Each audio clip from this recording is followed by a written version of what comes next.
What's up everybody, it's Cappy. If you're new here, welcome to my first Lucha Libre video. Don't worry, this is not turning into a full Lucha Libre based channel.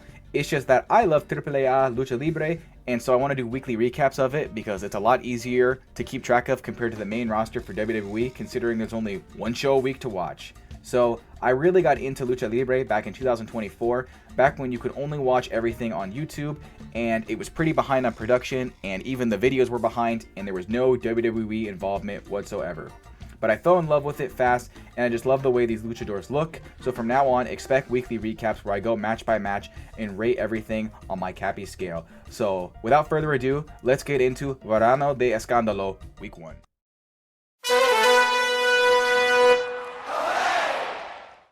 For match 1, we had Lola Vice and Mr. Iguana versus Laredo Kid and La Hiedra for the mixed tag titles. Iguana and Laredo had a nice little exchange. Iguana hit a crucifix driver, Laredo answered back with his 450 splash, and they were just trading kind of bombs back and forth, which I liked. But when Laredo hit his finisher, what happened? F did the slowest count I've ever seen. Like, painfully slow, and then Iguana kicked out. What the heck was that? That was so dumb. Even the commentators were calling that out live. And this is a little bit of a side tangent. The Spanish commentators are so much better than the English ones.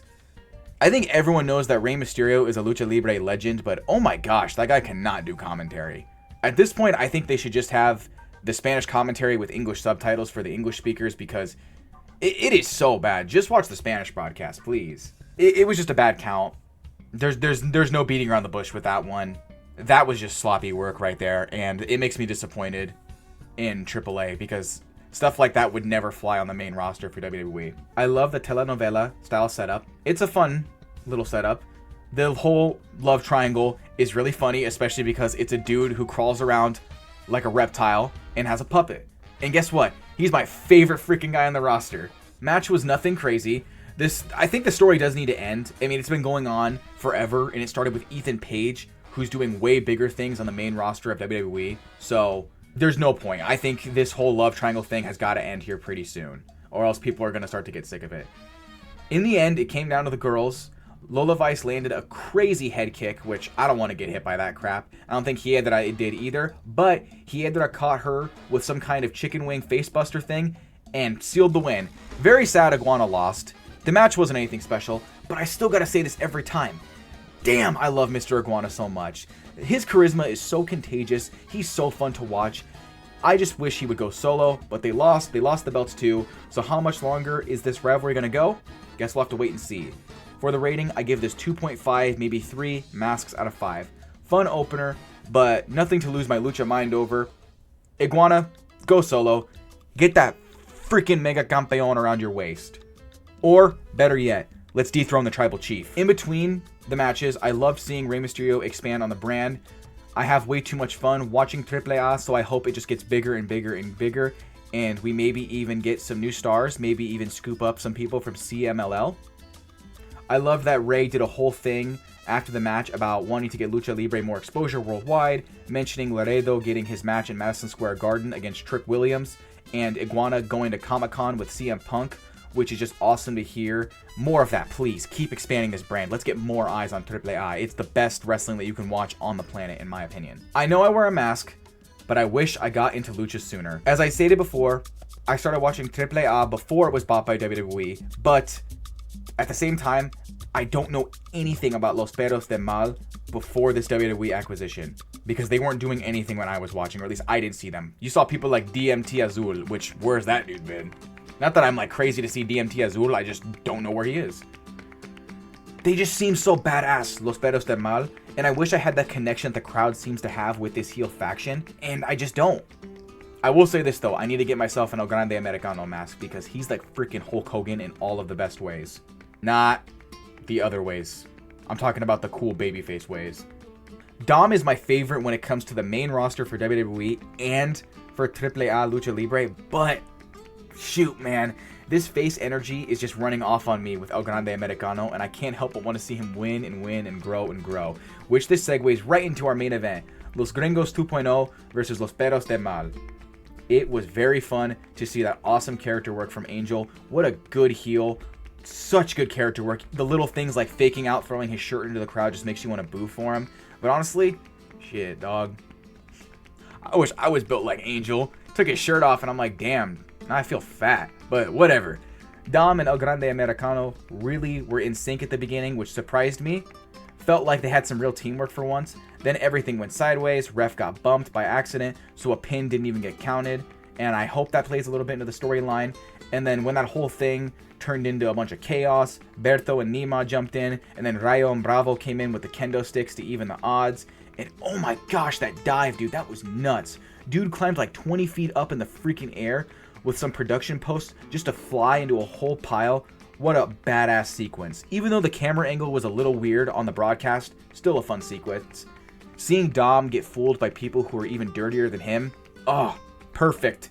El Grande did his whole thing. The crowd is just so into it, and it forces me to be into it too with that awesome crowd connection. El Grande seemed to kick out of everything. I began to lose count. Los Americanos got chokeslammed through a table. There was a suplex sequence. So much happening in this match, but one thing stayed constant. El Grande Americano would not stay down. I did like, even though they weren't in perfect sync, how Dom and El Grande aren't a team. They emphasize that these two dudes are not a team. So it's going to be a bigger hurdle for them to face a group like Los Perros de Mal, who are a genuine team. The whole match was brutal. El Grande began to reach for that hot tag, and Dom just left him hanging. I'll get back into that in a little bit, but Dom left him hanging. What the fuck? They got their freaking asses kicked. Insane. I'll just say this. Mexico has the best crowd, and I just freaking love El Grande. I know I've said that a million times, but he's just so cool. And I haven't seen a baby face like this in so long, and I feel like WWE struggles so much to have a face that makes you smile and gives you hope and can take on any rudo in any way. And after every spot, you can just hear that Mr. Loco going, I am, and you just want to see Americano get up, and you want to see him do it for Mexico, and you want to see him do it for Bimpi. And then, like I said, it happened. Dom, you dirty mother effer. But not what I thought. I thought he was going to get down from the stairs after that hot tag that he didn't take, rip his freaking shirt off, and underneath was going to be a Los Perros de Mal shirt. That's what I was predicting. In my head for like a whole week, I was like, he's going to join Los Perros de Mal. No! Turns out, he's aligned with Omos and Dorian? Los Ojos? Or whatever, El Ojo? No, not Los Ojos. El Ojo? What? I did not see that coming. So, okay, what happens when Vikingo comes back? Who knows? Who knows? I love it, though. This is what Lucha should be. Leaves me wanting more, and I can't wait for next week. Especially since I guess Penta's being teased for next week's show. But that Los Gringos 2.0 versus Los Perros del Mal was pure character work, faces versus heels, people turning heel, new factions, craziness, high spot, good ring work, and a crazy L for El Grande Americano. But I still have faith that he's going to be able to beat Dom for the Mega Campeon at Triple Mania. Overall, that main event was awesome, and that gets 4.5 masks out of 5. What a main event. When it comes to overall show thoughts, I fall in love with Lucha Libre every single time I watch it every single week. I am so happy that I got into it a little bit earlier, so I wasn't going in completely blind when WWE purchased AAA.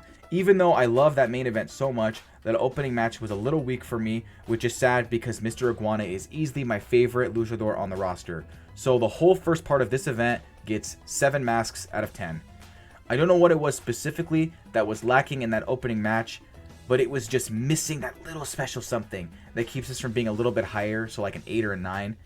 Still, I freaking love Lucha Libre, and I absolutely cannot wait for next week. Alright, that's going to do it for me for Verano de Escándalo, week 1. I am so excited for next week. I think it's going to be so much fun, so please subscribe so you don't miss out on any of that other stuff too. And as always, peace be with you, and see you later.